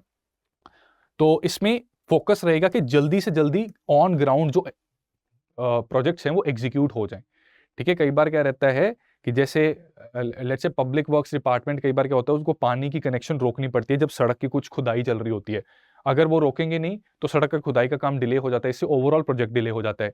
या फिर कोई हाईवे का फ्लाईओवर बनना है, रेलवे ट्रैक के ऊपर से निकल रहा है, तो रेलवे को ब्लॉक देना पड़ेगा, वो ब्लॉक नहीं देंगे तो काम रुक जाएगा। तो इस वजह से सारी मिनिस्ट्री जब इकट्ठा काम करेंगी तो जल्दी होगा। लेकिन हाँ, एक नोडल एजेंसी इसमें होगी, वो नोडल एजेंसी रहेगी department for promotion of industry and internal trade, ठीक है। और ये पर्टिकुलर डिपार्टमेंट जो है कॉमर्स और इंडस्ट्री मिनिस्ट्री के अंडर आता है, ठीक है। ये भी आपको पता हो, इसकी नोडल एजेंसी भी जरूरी है, ठीक है। तो ये चीज आपको समझ लग गई है। अब डिजिटल प्लेटफॉर्म, ठीक है। डिजिटल प्लेटफॉर्म क्या है, अगेन ये भी उसी तरीके से है, जिस तरीके से मान लो एक प्लेटफॉर्म है, ठीक है, एक प्रोजेक्ट बनना है, इस प्रोजेक्ट में एजेंसी ए ने, ठीक है, लेट्स से मिनिस्ट्री ए ने अपना प्रपोजल डाला, अब इसको अप्रूवल देना है, ठीक है। अब अप्रूवल देने का काम मिनिस्ट्री बी का है। तो ये जब सिस्टम के अंदर गया तो पता लग जाएगा कि मिनिस्ट्री बी ने क्योंकि अप्रूवल नहीं दिया, इस वजह से प्रोजेक्ट रुका हुआ है, ठीक है। तो इनको देना पड़ेगा, फिर ये आगे जाएगा मिनिस्ट्री सी, इसके लिए फंड्स एलोकेट कर देगी, एंड सो ऑन, ऐसे चलता रहेगा। तो इस डिजिटल प्लेटफॉर्म से क्या बन रहा है, एक कॉमन अम्ब्रेला प्लेटफॉर्म बन रहा है, जिससे कि कोऑर्डिनेशन अलग अलग मिनिस्ट्रीज के बीच में बेटर कोऑर्डिनेशन हो सकती है रियल टाइम बेसिस पे। रियल टाइम बेसिस का मतलब कि जिस टाइम पे वो एंट्री होती जा रही है वो दिख रहा है कि हाँ प्रोजेक्ट अप्रूव हो गया, अगली स्टेज आ गई है। जैसे आपका अमेजोन का ऑर्डर बेसिकली कहाँ कहाँ पहुंच रहा है, राइट। इससे एक्सपेक्ट किया जा रहा है कि जो कनेक्टिविटी प्रोजेक्ट्स हैं इनकी बहुत अच्छे तरीके से मैपिंग हो सकती है, कि जब सारी मिनिस्ट्रीज को एक ही अम्ब्रेला प्लेटफॉर्म में लाया जा रहा है। तो मान लो ये हमारा छोटा सा इंडिया है, ठीक है, रफ मैप ड्रॉ कर रहा हूं, ठीक है।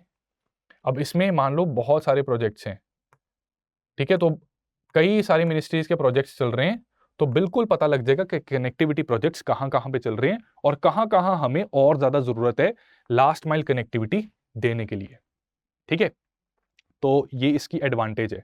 इसी के साथ साथ ये मेक इन इंडिया को भी सपोर्ट करेगा और इंडिया को business capital of the world बना सकता है। अगर कनेक्टिविटी अच्छी होगी, बिजनेस ज्यादा फ्लरिश करेगा, and accordingly we can become business capital of the world. Question ऐसा आ सकता है, try to solve this question. Which of the following in context of Gati Shakti scheme, ठीक है, 2 स्टेटमेंट्स दे रखी हैं, तो बताओ। पहली स्टेटमेंट कह रही है department of promotion of industry policy and internal trade is the nodal agency of the scheme, ये ट्रू है। It will सबस्यूम national infrastructure pipeline, ये भी ट्रू है, ठीक है। लेकिन पूछा गया था फॉल्स का, दोनों ट्रू हैं, दोनों ही आंसर में नहीं होनी चाहिए, आंसर बन गया ऑप्शन डी, ठीक है। Option D is the correct answer. आगे बढ़ते हैं। अब हम एनवायरमेंट इन न्यूज को स्टार्ट कर रहे हैं, ठीक है। We are going to start environment in news, ठीक है। तो एनवायरमेंट इन न्यूज क्या है कि इसमें जो फॉरेस्ट सर्टिफिकेशन से रिलेटेड भी एक प्रॉब्लम चल रही थी, तो ये न्यूज में था, फॉरेस्ट सर्टिफिकेशन का प्रोसेस न्यूज में था। तो लेट अस सी कि इस सर्टिफिकेशन की जरूरत क्यों पड़ी और इसमें से हमने क्या निकालना है। तो देखो, पूरी दुनिया कह रही है कि हमने ना डिफॉरेस्टेशन बहुत ज्यादा कर ली, क्लाइमेट चेंज की दिक्कत आ रही है। तो कंट्रीज आर सेइंग कि 2030 तक हम डिफॉरेस्टेशन के प्रोसेस को रिवर्स करना स्टार्ट कर देंगे, ठीक है। कि डिफॉरेस्टेशन तो नहीं हो रही, उल्टा एफॉरेस्टेशन ज्यादा हो रही है। और इस चीज को लेके कुछ कंट्रीज इतने सीरियस हैं दैट दे आर सेइंग कि जहां से अगर कोई ऐसा प्रोडक्ट आ रहा है ना जो फॉरेस्ट को डिफॉरेस्ट करके बनाया जा रहा है, तो उसकी एंट्री पे हम रोक लगा सकते हैं, उसकी सेल पे रोक लगा सकते हैं, ठीक है। तो यूएस और कुछ वेस्टर्न कंट्रीज इस तरह की बातें कर रहे हैं। अब यहाँ पे जो समझने वाली बात है, सबसे ज्यादा समझने वाली बात है, आप कहोगे कि ऐसे तो कोई भी लकड़ी से रिलेटेड प्रोसेस है वो तो डिफॉरेस्टेशन का ही आउटकम होगा, ऐसा नहीं है। देयर इज अ वे कि जिससे कि सस्टेनेबल तरीके से फॉरेस्ट को डिफॉरेस्ट किए बिना लकड़ी निकाली जा सकती है, इसको कहते हैं हार्वेस्टिंग ऑफ फॉरेस्ट, ठीक है। तो पीरियोडिक हार्वेस्टिंग ऑफ फॉरेस्ट, जिसमें कि माइनर शेडिंग ऑफ ट्रीज होती है, वो एक्चुअली फॉरेस्ट की हेल्थ के लिए अच्छा है। क्योंकि अगर बहुत ज्यादा डेंस कैनोपी हो जाए, सनलाइट नहीं पहुंच पाती, तो it is not good for the biodiversity there, ठीक है। तो रेगुलर पीरियोडिक कुछ हार्वेस्टिंग होती रहे, that is good for the forest. इस तरीके के प्रोडक्ट्स अगर हैं तो दे आर फाइन, राइट। दूसरी चीज ये है कि कई बार क्या होता है फॉरेस्ट में, जो पुराने पेड़ होते हैं उनमें ना CO2 एब्जॉर्ब करने की कैपेसिटी कम होती है। तो पुराने पेड़ों को काटते हैं, उसके प्रोडक्ट्स हमने बना लिए फर्नीचर वगैरह के लिए, कुर्सियां बन गई, 2 टेबल बन गए, यूपीएससी की तैयारी हो सकती है उस पर, है ना। तो यहाँ पे क्या है कि उनको काटने के बाद हम जब यंग ट्रीज लगाएंगे तो कार्बन जो एटमॉस्फेयर में है वो ज्यादा एफिशिएंटली एब्जॉर्ब कर सकते हैं। So that is also desirable. So this particular, इस तरीके से अगर हम हार्वेस्टिंग करते हैं तो ये सस्टेनेबल हार्वेस्टिंग है, इसमें डिफॉरेस्टेशन नहीं हो रही। प्रॉब्लम तब आएगी अगर हमारे पेड़ काटने की जो गति है वो पेड़ों की दोबारा रीइमर्जेंस से बहुत ज्यादा है, प्रॉब्लम वहां पे, ठीक है। तो इस वजह से अब क्या है कि जो कंट्रीज कहते हैं कि हम एंट्री रेगुलेट करेंगे, तो वहां पे एक कॉन्टेक्स्ट बन जाता है, एक कंडीशन बन जाती है जहां पे सर्टिफिकेशन इंडस्ट्री इमर्ज होगी। सर्टिफिकेशन इंडस्ट्री क्या देखेगी कि जो लकड़ी related product, forest related product उनके टेरिटरी में आ रहा है, उसका ओरिजिन कहां से हुआ था, क्या वो लीगली ऑब्टेन किया गया, ठीक है, क्या वो सस्टेनेबल फॉरेस्ट बेस्ड प्रोडक्ट है, या उसको बस ऐसे ही अंधाधुंध कटाई करके बनाया गया है। तो इसलिए ये सर्टिफिकेशन एजेंसीज इन चीजों के ऊपर जांच पड़ताल करेंगी और सर्टिफाई करेंगी। अब इंटरनेशनल लेवल पे देयर आर 2 स्टैंडर्ड्स, ठीक है। अब इसकी पीएचडी नहीं करने बैठना, सिर्फ सुन लो, ठीक है, ये सिर्फ पता होना चाहिए थोड़ा सा, राइट। इंटरनेशनल लेवल पर 2 स्टैंडर्ड्स हैं। ये 2 स्टैंडर्ड्स किसने दिए हैं? फॉरेस्ट स्टीवर्डशिप काउंसिल के एक स्टैंडर्ड्स हैं, दूसरे स्टैंडर्ड है programme for endorsement of forest certification, तो ये PEFC and this is FSC, ठीक है। ये इन्होंने स्टैंडर्ड्स डेवलप किए हैं कि ये कुछ पैरामीटर्स या कुछ कंडीशंस बनाते हैं विच बेसिकली टेल कि ये particular forest product is safe, ठीक है, ये ठीक है, ये सस्टेनेबल हार्वेस्टिंग से ही आया है। ये खुद से इवैल्यूएशन और ऑडिट नहीं करते, ये याद रखना। ये क्या है, अंदर घुसने की जरूरत नहीं है, ये चीजें याद रखना, ठीक है। इसके बाद जो सर्टिफिकेशन बॉडीज हैं वो ऑडिट करती हैं to check whether the product is authorised और नॉट, ठीक है। लेकिन इन सर्टिफिकेशन बॉडीज की ऑथराइजेशन के ये किसी बॉडी को तो चेक करना पड़ेगा ना, वो लाइसेंस उनको कौन देता है या कौन ऑथराइज करता है, वो ये बॉडीज ऑथराइज करती हैं, ठीक है। ये क्या करेंगी, स्टैंडर्ड्स ये बनाएंगी, ठीक है, और थर्ड पार्टी को ऑथराइज भी यही करेंगी। क्लियर है, ये चीज समझ लग गई, ठीक है। अब ये बात होगी इंटरनेशनल स्टैंडर्ड्स की। अब थोड़ा सा इंडिया की भी लक्कड़ की डिमांड को समझते हैं। इंडिया में देखो बहुत सारी लकड़ी की जरूरत पड़ती है, 150 to 170 million cubic metres annually, जिसमें से 90 टू 100 मिलियन बेसिकली रॉ लकड़ी है, जो सूखी लकड़ी होती है नॉर्मली, उसकी डिमांड है। बाकी की हमें पल्प और पेपर इंडस्ट्री में चाहिए होती है। हमारे जो फॉरेस्ट हैं वो सिर्फ 5 million cubic metre wood produce कर सकते हैं annually, which is very dangerous. अगर हम यहां से अगर ये डिमांड फुलफिल करेंगे तो ये डेंजरस है, ठीक है। तो हमको जाना पड़ता है ट्रीज आउटसाइड फॉरेस्ट के पास। ट्रीज आउटसाइड फॉरेस्ट ये हाईवे के इर्द गिर्द, ठीक है, खेतों के थोड़ा आसपास, they are basically trees outside forest के, वो जो प्रॉपरली डेमार्केटेड एरिया है फॉरेस्ट का उसके बाहर है, ठीक है। हमारा 85% के अराउंड 85%, फिगर्स के पीछे ना पड़ जाना, कॉन्सेप्ट समझना। 85% के आसपास लकड़ी यहां से आती है, और जो 10% डिमांड है वो हम इंपोर्ट करते हैं, लगभग 10% के पास, जिससे कि हमारा इंपोर्ट बिल भी काफी ज्यादा आता है। 50,000 से लेकर 60,000 crore per year import bill आ जाता है, ठीक है। अब क्योंकि हम ट्रीज आउटसाइड फॉरेस्ट के ऊपर डिपेंड करते हैं, तो इनकी भी इंसेसेंट कटिंग अगर हमने कर दी तो भी प्रॉब्लम हो जाएगी, एनवायरमेंट के लिए वो भी खतरा है। अर्बन पैचेस में जो ऐसे पेड़ होते हैं उनसे भी निकाला जाती है ना ये लकड़ी। तो इसलिए स्टैंडर्ड सर्टिफिकेशन स्टैंडर्ड्स की हमें भी जरूरत है, ताकि उस स्टैंडर्ड्स को यूज करके हमें पता रहे कि कौन सी कटिंग या ट्री आउटसाइड फॉरेस्ट से भी जो हम प्रोडक्ट्स या लकड़ी निकाल रहे हैं कि क्या वो एनवायरमेंट के लिए ठीक है या नहीं है, ठीक है। This is important, right. तो उसके लिए क्या है कि पीईएफसी ने इंडिया के कॉन्टेक्स्ट में, इंडिया की कंडीशंस के हिसाब से ऑलरेडी स्टैंडर्ड्स दे रखे हैं, और पिछले साल एफएससी ने इंडिया के लिए भी स्टैंडर्ड्स दिए थे, क्योंकि हर कंट्री के थोड़ा सा डिफरेंस रहेगा स्टैंडर्ड्स का, क्योंकि क्लाइमेटिक कंडीशंस, पॉपुलेशन, ये फैक्टर्स अलग होते हैं, तो अकॉर्डिंगली स्टैंडर्ड्स में फर्क आ सकता है, ठीक है। अब इसमें ये तो इन्होंने पीएफसी की ऑलरेडी सर्टिफिकेशन थी, स्टैंडर्ड्स थे, एफएससी के भी स्टैंडर्ड्स हैं। अब सरकार कह रही है कि हम अपने भी स्टैंडर्ड्स बनाएंगे, क्योंकि ये जो बाहर इंटरनेशनल स्टैंडर्ड्स है ना, ये थोड़े से कॉम्प्लिकेटेड हैं, आम किसान इनको समझ नहीं पाता, ठीक है। समझ नहीं पाएगा तो ऑब्वियसली वो इनको एग्जीक्यूट भी क्या ही करेगा। तो जो हमारी सरकार स्टैंडर्ड्स बनाएगी वो थोड़े सिंपल होंगे, ट्रांसपेरेंट होंगे, और सभी जो छोटे किसान भी हैं वो भी अडॉप्ट करने में सक्षम रहेंगे, ठीक है।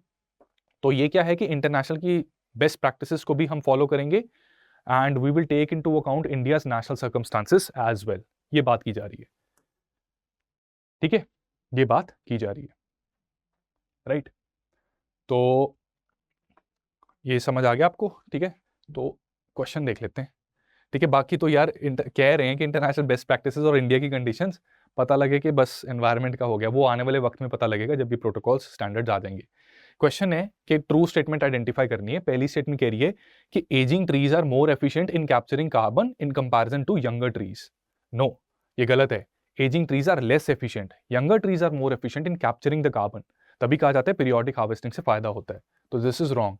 Harvesting trees from the forest periodically always leads to deterioration in forest ecosystem, ये भी गलत है। अगर ऐसी हार्वेस्टिंग का रेट रीजनरेशन से कम है तो कोई प्रॉब्लम नहीं है, ठीक है। तो हमेशा ये फॉरेस्ट की डिटीरियोरेशन नहीं करेगी, so that is the reason. Second statement भी गलत है, आंसर हमारा ऑप्शन डी बन गया। अगले मुद्दे पे चलते हैं, ठीक है, ये काफी इंपॉर्टेंट है। World Wildlife day 2023 celebrate किया गया था, मार्च 3 को हम इसे सेलिब्रेट करते हैं, और इस साल की थीम थी partnerships for wildlife conservation. हर साल इसको सेलिब्रेट किया जाता है। तो इस दिन की सिग्निफिकेंस बेसिकली ये है कि इसको 2013 में यूनाइटेड नेशंस जनरल असेंबली ने प्रोक्लेम किया था, ठीक है। 1973 में इसी दिन साइट्स की कन्वेंशन को साइन किया था, convention on international trade in endangered species. ये चीज अस्तित्व में आई थी, इसको साइन किया गया था, राइट। तो 1973 में इसको साइन किया था, 2013 में इसी दिन इस चीज को थोड़ा कमेमोरेट करने के लिए इसी दिन को वर्ल्ड वाइल्ड लाइफ डे का प्रोक्लेमेशन मिल गया, ठीक है। 2023 इंपॉर्टेंट है क्योंकि ये यहाँ पे साइट्स को 50 साल भी हो गए हैं। जिस चीज को 50 साल हो जाए वो यूपीएससी के लिए इंपॉर्टेंट बन जाती है। तो साइट्स के बारे में सुन लो, ये एक इंटरनेशनल एग्रीमेंट है अलग अलग सरकारों के बीच, जिससे कि इंटरनेशनल ट्रेड जो है अलग अलग स्पेसिमेंट्स को लेकर उसको रेगुलेट करने की कोशिश की जाती है, कि ये ना हो कि इंटरनेशनल ट्रेड चल रहा है कि पता लगे एक कंट्री में एक जानवर चाहिए थे, ठीक है, किसी भी रीजन से, जू बनाने के लिए कुछ भी, दूसरे कंट्री से उठा के लेके आए गए, पता लगा वहां पे हैबिटेट ही उनको सूट नहीं किया, सर्वाइव नहीं कर पाए, और दूसरे कंट्री में अच्छे खासे थे, वहां से भी खत्म हो गए, ठीक है। तो इस चीज को अवॉइड करने के लिए ये साइट्स की एग्रीमेंट यहाँ पे साइन की गई। इसमें 184 पार्टीज हैं इस कन्वेंशन में, इंडिया भी इसका सिग्नेटरी है। और इसको एडमिनिस्टर कौन करता है, साइट्स को कौन इसको एनफोर्स करता है, यूनाइटेड नेशंस एनवायरमेंट प्रोग्राम, जिसके हेडक्वार्टर्स कहाँ पे हैं, जिनेवा, स्विट्जरलैंड में। और यहाँ पे आपको एक और चीज बता दूं कि वर्ल्ड वाइल्ड लाइफ डे ये सिर्फ ये अवेयरनेस जनरेट करने के लिए है, नॉट जस्ट फॉर द फॉना, यानी एनिमल्स के लिए नहीं, बल्कि प्लांट्स की भी अवेयरनेस करने के लिए इसको लाया जाता है। ये मैं इसलिए बता रहा हूँ क्योंकि साइट्स पढ़ के ना जनरली कई बार लगता है कि सिर्फ एनिमल स्पीशीज की बात हो रही है, प्लांट्स की भी बात हो रही है, ठीक है। अब साइट्स में हमने देखना है कि किस तरीके से ये काम करता है। तो इसमें आपने ये याद रखना है कि 3 अपेंडिसेस होते हैं इसके, अपेंडिक्स 1, 2 एंड 3। पहले अपेंडिक्स में क्या है कि वो स्पीशीज जो बहुत ज्यादा एक्सटिंक्शन के साथ थ्रेट हो चुके हैं, जो खत्म हो सकते हैं कभी भी समय, किसी भी समय, तो उनको अपेंडिक्स 1 में डाल दिया जाता है।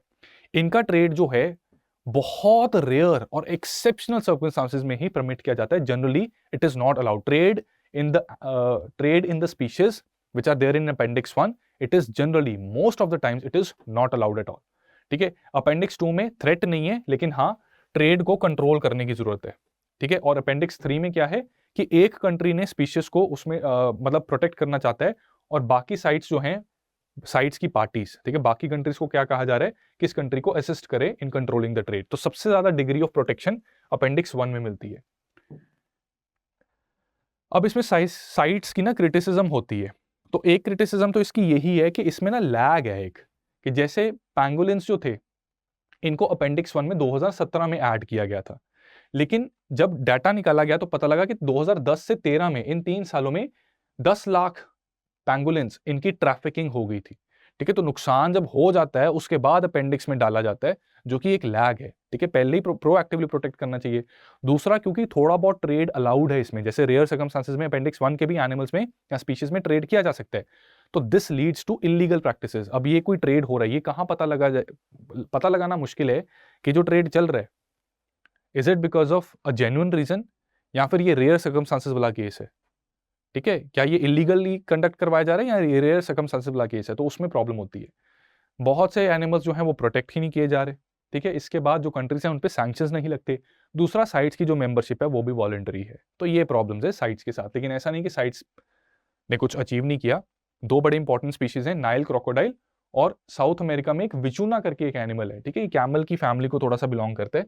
इनकी रिकवरी में साइट्स ने इंपॉर्टेंट रोल प्ले किया था, ठीक है। आपका होमवर्क रहेगा इनके बारे में थोड़ी सी चीजें देख लेना, इनका नेचुरल हैबिटेट, IUCN स्टेटस, और कौन से कंट्रीज में ये पाए जाते हैं। क्वेश्चन इस तरीके का आ सकता है, वर्ल्ड वाइल्ड लाइफ डे कब सेलिब्रेट किया जाता है? 3 मार्च को।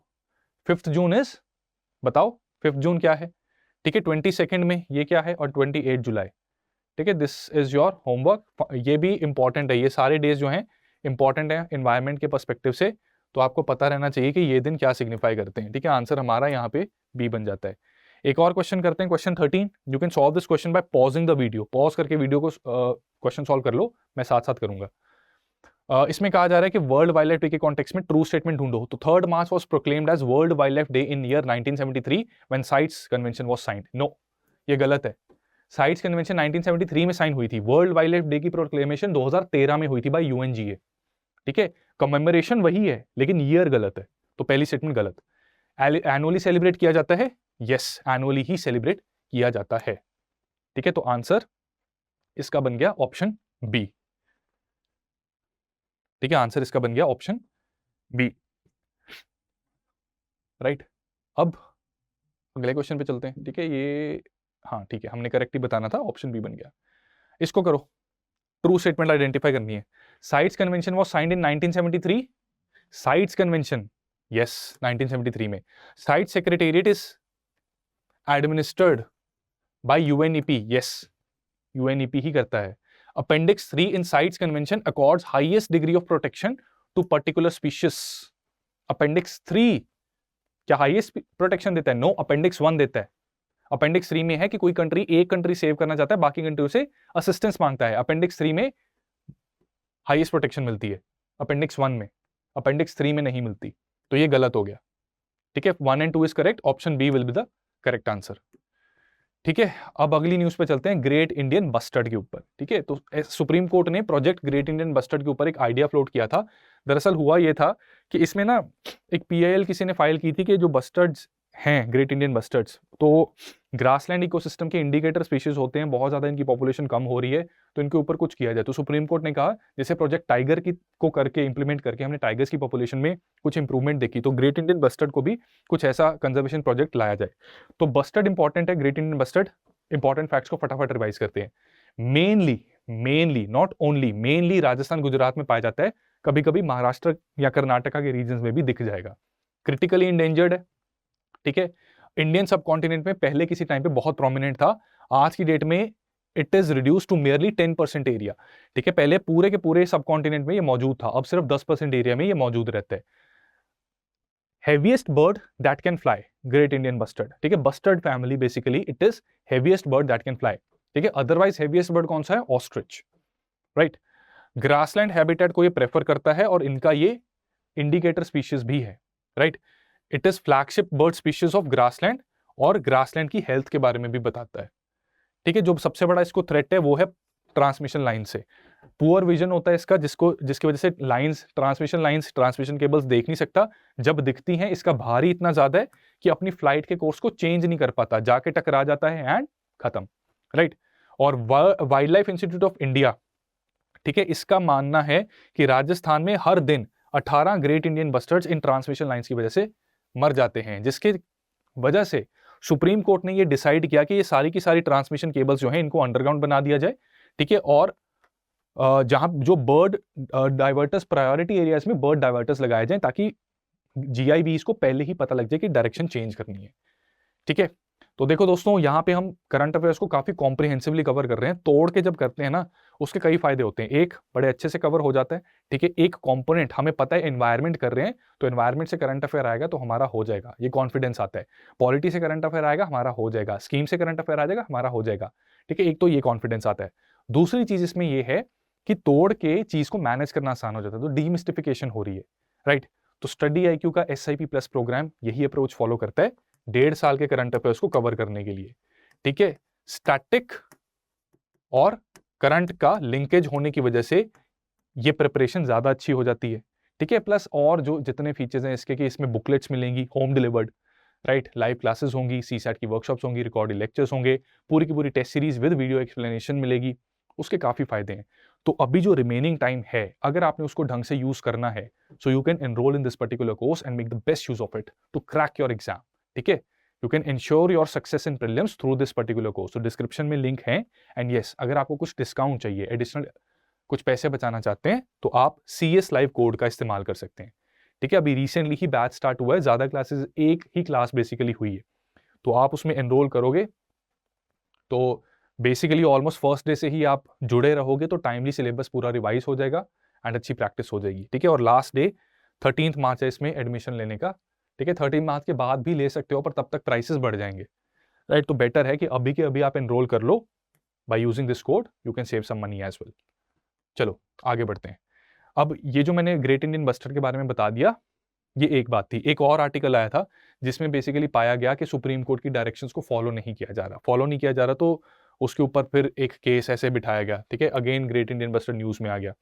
राइट, तो यहाँ पे मैंने अब ज्यादातर चीजें आपको ऑलरेडी बता दी हैं। अब यहाँ पे देखो, स्पीशीज की बात की थी, इंडिकेटर स्पीशीज, फ्लैगशिप स्पीशीज और कीस्टोन स्पीशीज, इनका डिफरेंस बता देता हूं। तो ये मैं क्या कर रहा हूं, करंट को स्टैटिक के साथ लिंक कर रहा हूं, जस्ट लाइक इन SIP।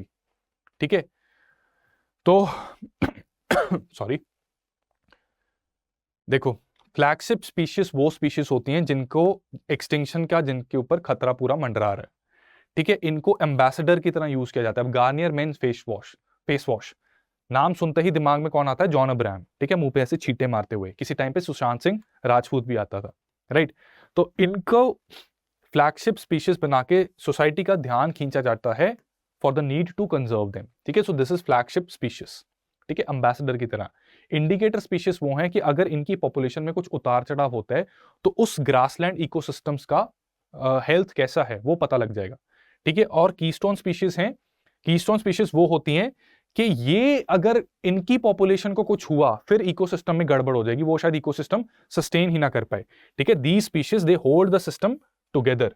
ठीक है, without keystone species some ecosystems might not be able to adapt to the environmental changes, right, if these species they get disappeared, right. तो ये तीनों का डिफरेंस है। पहले जीआईबी पे क्वेश्चन करो, फिर स्पीशीज पे भी करते हैं। 3 statements, identify the correct ones. First statement, it is found only in Rajasthan and Gujarat. तो नहीं, ये महाराष्ट्र, कर्नाटका, आंध्र में भी मिलता है। गलत, हटा दो 1 and A and D. It is a state bird of Rajasthan, बिल्कुल सही। ठीक है, वहां पे सबसे ज्यादा अभी वही मिलता है जितने भी बचे खुचे हैं। It is an indicator species of grassland habitat. Yes, grassland की हेल्थ के बारे में इंडिकेशन देता है, so that's why it's indicator species. 2 and 3 correct, option B is the correct answer. ठीक है, ओके, ठीक है, आई होप ये डिफरेंस यहां से पता लग गया आपको। ठीक है, इंडिकेटर स्पीशीज पे यही क्वेश्चन था। चलो, विस्की फंगस, ये भी न्यूज में थी। ठीक है, ये है क्या, विस्की नाम इसका है क्यों? ठीक है, एक ब्लैक कलर की ना पाउडरी सी फंगस हमें यूएस में ना टेनिस नाम की एक जगह है, वहां पे गाड़ियों पे, पेड़ों पे, घरों की शीशों पे, दरवाजों पे ये देखने को मिली। और वहां पे क्या थी कि एक ना ब्रूअरी थी, शराब वाली फैक्ट्री थी पास में, उसकी वजह से कहा जा रहा है कि ये प्रॉब्लम हो रही है। जैक डैनियल्स का नाम सुना होगा आपने, गलत बात है वैसे, पर चलो, I am not promoting anything. तो जैक डैनियल्स की जो लार्जेस्ट ये लार्जेस्ट सेलिंग ब्रांड है अमेरिकन विस्की का इन द वर्ल्ड। तो इसकी एक एस्टैब्लिशमेंट है अमेरिका में, टेनेसी में। तो वहां पे ये फंगस को देखा गया। इसके पीछे ना एक चीज को कल्प्रिट माना जा रहा है। उसको समझने के लिए लेट अस फर्स्ट अंडरस्टैंड कि एंजल्स शेयर का होता है। जब शराब बनानी होती है ना, तब उसको एक मटके में डाला जाता है, लक्कड़ के मटके के अंदर ना फर्मेंटेशन करनी पड़ती है। ठीक है, अल्कोहल की। ठीक है, इसको इंग्लिश में उस घड़े को कास्क कहा जाता है। अब नेचुरल प्रोसेस में ना 2% जो अल्कोहल है वो बाहर एस्केप कर जाती है वातावरण में। तो जहां पर भी ये प्रोसेस चल रहा है उसके आसपास के वातावरण में ये एंजल्स शेयर कहा जाता है। ये 2% अल्कोहल जो एटमॉस्फेयर में एस्केप कर जाती है, that is called as angel's share. तो इर्द गिर्द मंडराती रहती है। ठीक है, ये चीज समझ लग गई, एंजल शेयर पता लग गया। शराब बनाने के लिए फर्मेंटेशन का अल्कोहल बाहर निकला, वातावरण में घूम रहा है, that is angel share, right. अब इसमें विस्की फंगस कहां से आ गई? तो विस्की फंगस का पहले देखो साइंटिफिक नेम है बोदोइनिया कॉम्पनियासेंसिस। ठीक है, ये क्या करती है? ये फंगस ऐसी है कि जो एंजल्स शेयर, जो वातावरण में निकली हुई अल्कोहल है ना, उसके ऊपर वो खुराक है इसकी।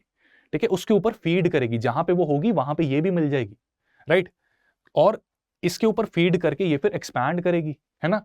तो 1 से लेके 2 सेंटीमीटर की इसकी थिकनेस बन जाएगी। और इसको सबसे पहली बार डिस्कवर किया गया था 1870s में बाय एंटोनिन बोदिन। ठीक है, director of French distillers, France के थे ये। तो इन्हीं के नाम पे इसका नाम पड़ा है। ठीक है, ये फैक्ट्स इंपॉर्टेंट है, ये पता होना चाहिए। अब इसमें हेल्थ रिस्क है कि नहीं? हेल्थ रिस्क नहीं है। एक्सपर्ट्स का कहना है कि इसमें as such there is no health risk. Short term या लॉन्ग टर्म में विस्की फंगस अगर से एक्सपोज होते हैं, मतलब घरों पे भी आ रही है, तो इतना कोई हेल्थ रिस्क नहीं है। लेकिन हाँ, ये न्यूसेंस है।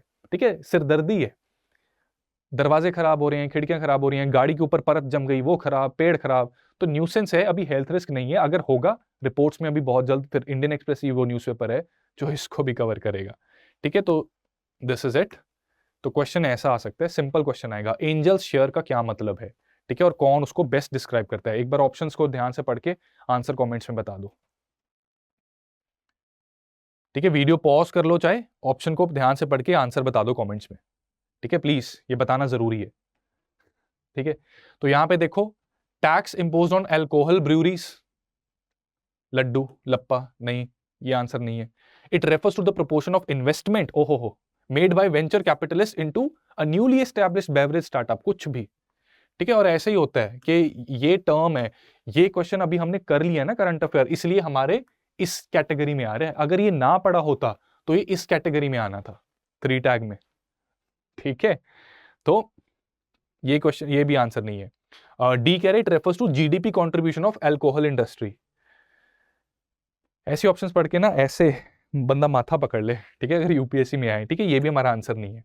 ठीक है, the correct answer is option C, that angel's share is basically, it refers to small amount of alcoholic spirit which is lost to atmosphere during fermentation process. जैसे कि मैंने बताया, वो कैस्क घड़े के अंदर जब शराब की फर्मेंटेशन हो रही है, 2% वो फ्यूम्स उस स्पिरिट के बाहर निकलेंगे, ठीक है, वो क्या है, वही एंजल शेयर है।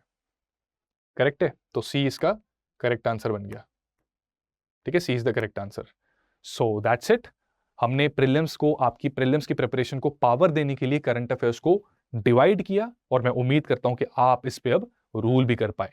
ये पीडीएफ्स लेने के लिए आप टेलीग्राम चैनल को जरूर ज्वाइन कर लें, जो मैंने स्टार्टिंग में बताया था, राइट। और इंस्टाग्राम पे भी मेरे साथ कनेक्ट कर लीजिए, ठीक है, you can connect with me on Instagram as well.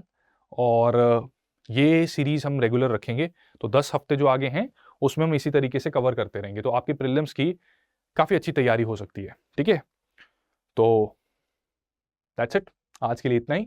Revise कर लेना आप, और बहुत जल्द अब अगली क्लास में मिलेंगे next week. Thank you so much everyone, love you all and my best wishes कि आपको सक्सेस जरूर मिले। स्टडी IQ IAS, अब तैयारी हुई अफोर्डेबल।